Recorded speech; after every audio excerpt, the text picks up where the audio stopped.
నమస్తే అందరికీ.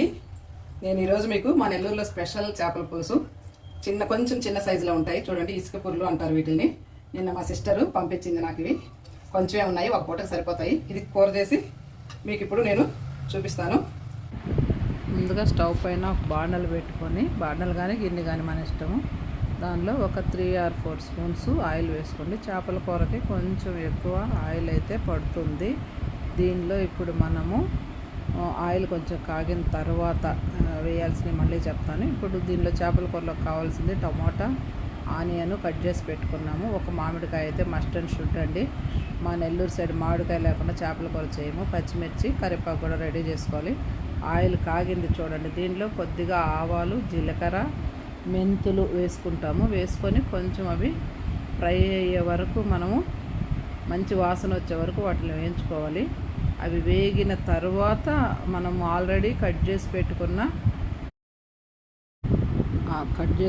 వాటిలో నుంచి ఆనియన్ వేసుకొని కొద్దిగా వేపుకోవాలి. ఆనియన్స్ బాగా ఎర్రగా వేగాల్సిన అవసరం అస్సలు లేదు.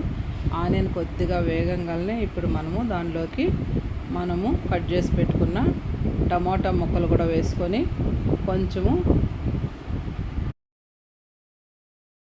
టమాటా ముక్కలని ఆనియన్స్లో వేసుకొని బాగా మెత్తగా గుజ్జుగా అయ్యే వరకు వీటిని టమోటాలను వేపుకోవాలి. వెంబటే మనము కరివేపాకు కూడా దాంట్లో వేసేసుకోండి. కరివేపాకు చాలా మంచి సువాసన ఇస్తుంది, కంపల్సరీ వేయాలి. అన్నీ వేసుకున్న తర్వాత ఇప్పుడు చింతపండు ఆల్రెడీ మనము నానబెట్టి పెట్టుకున్నాము. ఆ నానబెట్టి పెట్టుకున్న చింతపండులో నుంచి గుజ్జు తీసుకొని ఆ వాటర్ని దీనిలో పోసుకోవాలి. ఈ లోపల మూత పెట్టి కొంచెంసేపు దాన్ని మెత్తగా ఉడకనిద్దాము. గుజ్జు తీసేసుకున్నాము. ఈ చింతపండు పులుసుని ఇప్పుడు నెక్స్ట్ మనం పోస్తాము. టమాటాలు ఇంకా కొంచెం మగ్గాలి. టమాటాలను బాగా ఎంత మగ్గనిస్తే కూర అంతా టేస్ట్గా ఉంటుంది. మళ్ళీ మనము ఒకసారి మూత పెట్టేసి సిమ్లో ఒక 2 minutes అలా వదిలేసామంటే టమాటాలు బాగా మగ్గిపోతాయి. తీసి చూసారు చూడండి, మంచి అరోమా వస్తుంది. ఇంకా మనం చేపల పులుసు పోయినా లేదు, మంచి అరోమా వస్తుంది.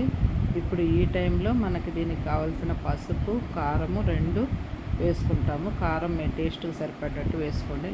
మేము కొంచెం ఎక్కువ కారమే తింటాము. పులుసుల్లో కారం ఎక్కువ కూడా పడుతుంది, తింటాము.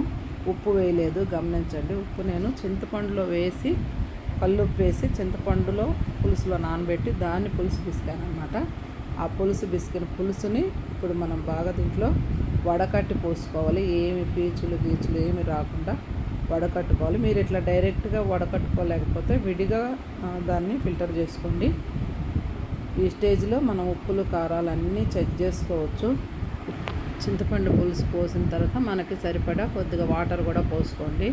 వాటర్ పోసుకొని బాగా కలిపి దీన్ని మూతబెట్టి పులుసుని బాగా ఉడకనివ్వాలి. గమనించండి, ఇది ఇసుక పుర్ల కూర. ముందుగా చేపలు అస్సలు వేయకూడదు. పులుసు బాగా మరిగింది, చూద్దాం రండి.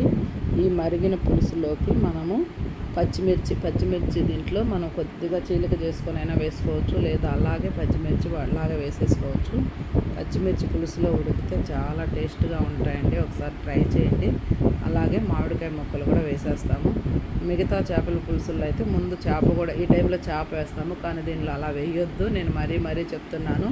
ఇసుక పురులు లాస్ట్ కర్రీ దించుకునే ఒక 5 minutes ముందు మాత్రమే వేసుకోవాలి. ముందుగా కానీ చేపల పులుసులో వేసారంటే మీకు ఒక్క చేప కూడా చేతికి రాదు, మొత్తం దాంట్లో కలిసిపోతుంది. ఇలా జాగ్రత్తగా ఒక్కొక్క చేపని మీరు పులుసులో జాగ్రత్తగా వేసుకోవాలి.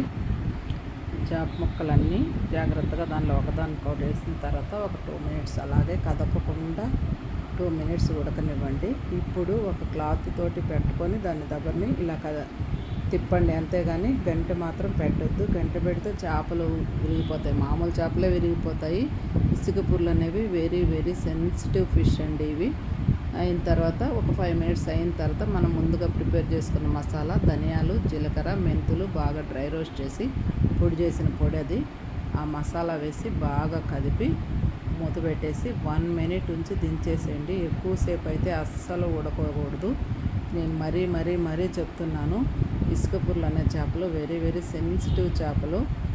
అందుకోసమే ఇన్నిసార్లు చెప్తున్నాను, తెలియని వాళ్ళ కోసము.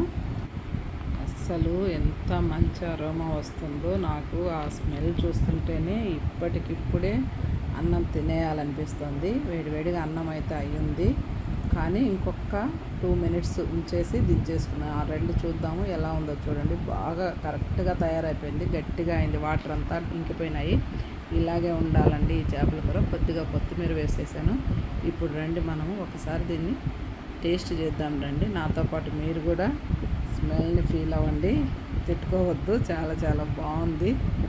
నేను తిని ఎలా ఉందో చెప్తాను. అన్నం వేడివేడిగా అయ్యి ఉంది. అన్నం కొంచెం పెట్టుకొని తిన్నాం. అందరూ తినేసారా? నేనైతే ఈరోజు ఇసుకపూర్ల చేపల కూర టేస్ట్ చేయబోతున్నాను. ఈ ఇసుకపూర్లో స్పెషాలిటీ ఏంటంటే ముళ్ళు కంప్లీట్గా మొత్తం సపరేట్గా బయటకు వచ్చేస్తుంది. చూడండి, నేను చూపిస్తున్నాను, అలా బయటకు వచ్చేస్తుంది. ముళ్ళు ఎక్కడ మనకు తగలదు, ముక్క బాగా తినొచ్చు. వెరీ వెరీ టెంప్టింగ్గా ఉంది. నేనైతే తింటున్నాను, మీరు కూడా తినండి. నా ఛానల్ ఫస్ట్ టైం చూసేవాళ్ళు సబ్స్క్రైబ్ చేసుకోండి. చాలా సూపర్గా ఉందండి.